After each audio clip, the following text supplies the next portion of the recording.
Hello everyone, I'm Annette and I am here with Utah State University 4-H and the Weber County Libraries. Today we are going to explore the science behind buoyancy. Buoyancy means how well something floats. If it floats, we say it is buoyant. You may think that heavy things sink and light things float, but that's not always the case. It's a little bit tricky. When something enters the water, it has two main forces acting on it. The force of gravity pulling it down and the force of water pushing it up. Wide objects have more surface area for the water to push against. So a heavy, wide object, like a boat, has more surface area for the water to push up against, allowing it to float.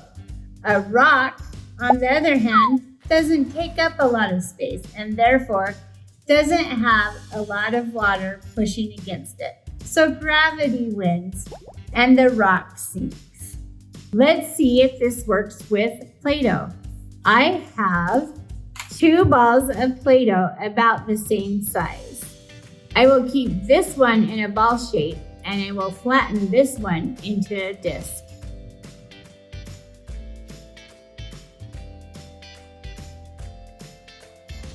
Check it out! The ball sinks and the disc floats. Now we're going to demonstrate the idea of buoyancy using some tinfoil.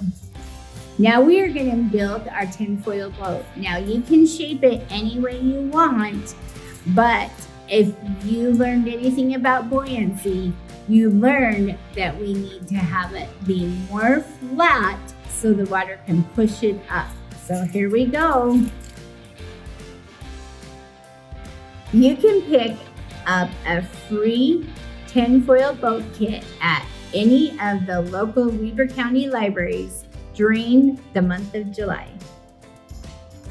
Now we are going to put our boat in the water to see how much weight it will hold. If you look at it, my boat is buoyant because it is floating on top of the water.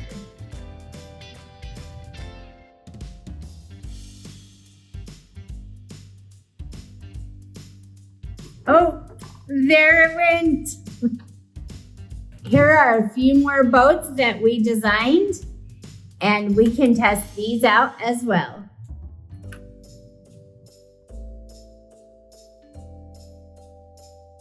Now it's your turn to experiment. Try this at home and see how much your boats will hold. If you would like to share, we would love to see your designs on our 4-H group, Weber County 4-H STEM. Thanks for experimenting with us. Bye.